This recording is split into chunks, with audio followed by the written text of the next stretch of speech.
人类或许真的发现了不死的秘诀，科学家发现了世界上唯一不死的人类细胞，暗藏永生密码，拯救了数十亿人的性命。它就是被称为不死细胞的海拉细胞，曾被苏联送上太空。那海拉细胞到底是从何而来，又有何特别之处呢？新来的朋友们点个关注，带您了解更多精彩内容。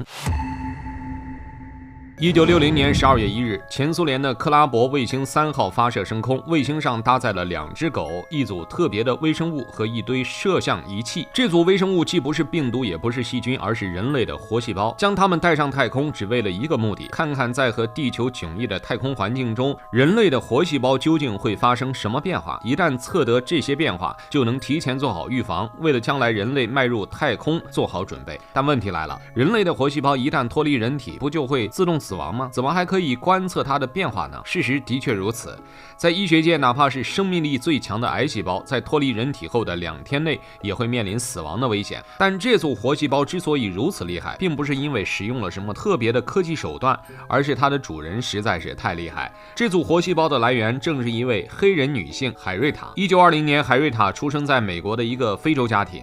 当时作为第10个孩子的海瑞塔给家庭带来了新的希望，于是父母就在取名上寄托了自己的美好祝愿。无奈的是，这一美好祝愿并没有实现。在海瑞塔7岁的时候，他的母亲就意外死亡。妻子的离世给海瑞塔的父亲带来了很大的精神压力。试想一下，一个男性既要外出打工养家，又要照顾10多个孩子的日常起居，还是有些困难的。于是海瑞塔就被父亲放置在了外祖父的家里，暂时有了基本的生存保障。由于外祖父也忙于生计，不懂如何教育小孩，海瑞塔早早的就进入了叛逆期，随后更是怀了自己表哥的孩子。等到海瑞塔30岁的时候，她已经第5次怀有身孕了。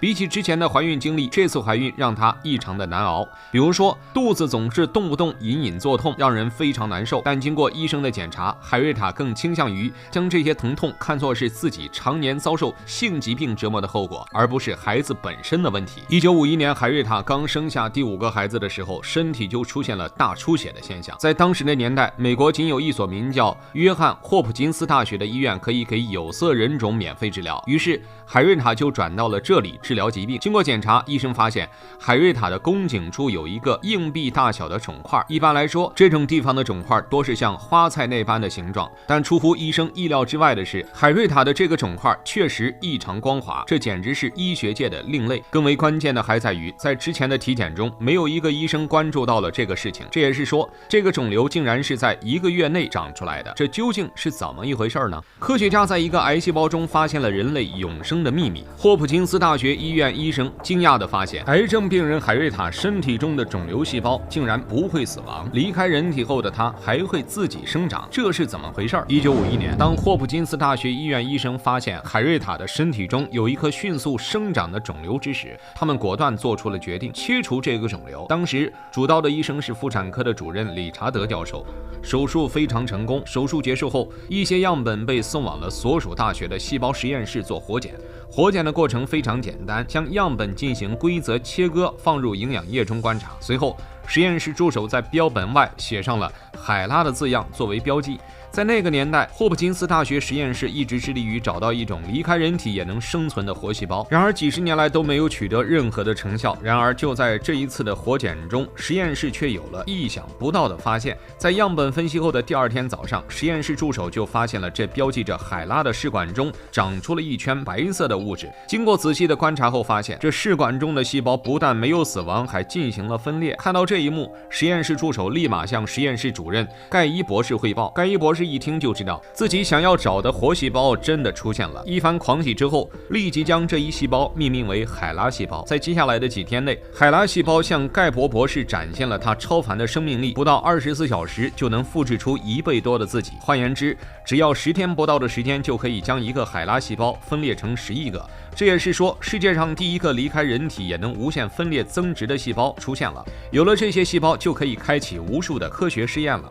众所周知，科学界有一个科研底线，不在活人身上做实验，因而在一些关于人的探究中，科学家们只能借助其他与人相类似的动物做实验，但这种类似终究不是人本身。海拉细胞的出现显然可以解决这一难题，本质上它依然是癌细胞，但事实上它却是可以无限发展的人类活细胞，是可以承担多项科研任务的存在。正是因为如此，当盖伊博士向科学界宣布这一成果的发现，且告知人们可以免费无偿分享的时候，整个科学界都沸腾了。颇为造化弄人的在于，海拉细胞的主人海瑞塔在做完手术后的没几天，癌细胞仍然扩散到了全身，生命不得已走到了尽头。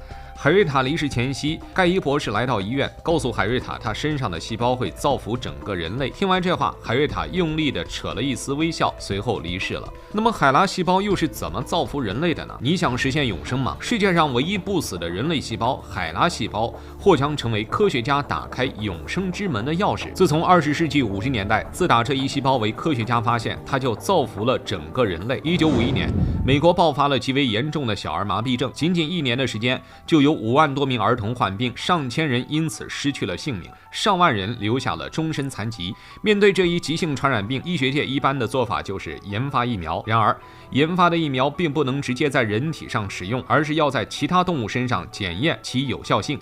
当时，医学界多以猴子的细胞来做检验工作，但这一操作并不能完全保证疫苗在人体身上的可行性。海拉细胞的风声一出，研发疫苗的医学团队很快就发现，海拉细胞无力抵抗小儿麻痹症的病毒，会直接死亡。那么，将疫苗注入海拉细胞内，只要海拉细胞没有死去，不就证明细胞的有效了吗？于是，医学团队很快将之纳入了试验，仅仅花费了2年的功夫，就研发出了成功的疫苗，拯救了数万名儿童。这还仅是海拉细胞为人类做出贡献的冰山一角。广泛点来说，只要是任何一个需要研究人的医学领域，海拉细胞都能做出贡献。比如说试管婴儿技术的改进，又比如说对人体的基因检测技术，又或是化妆品的测试。总而言之，只有你想不到，没有海拉细胞做不到。而截至目前，光是研究海拉细胞的论文就有数万篇，与之相关的专利更是达到了上千万个。这一切还得归功于不断分裂繁殖的海拉细胞。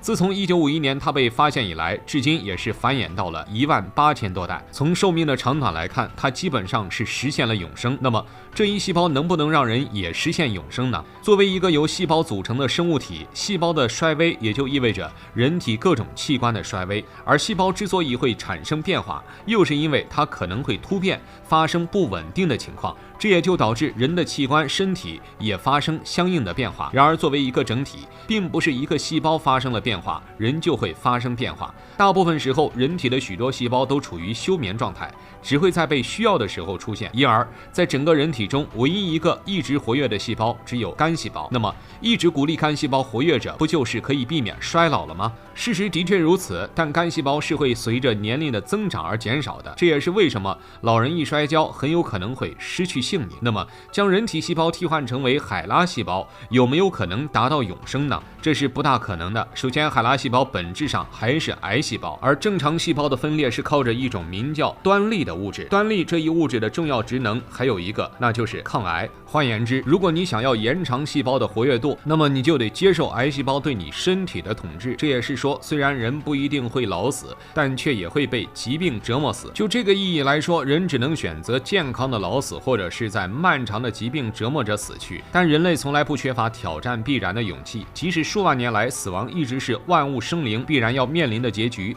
但人类从未停止过对生命的探索。无论是追求永生的宏愿，还是实现此生价值的梦想，也正是这种精神让人类至今仍在不断进步着。看到这里，您有什么想说的呢？欢迎在评论区留言分享。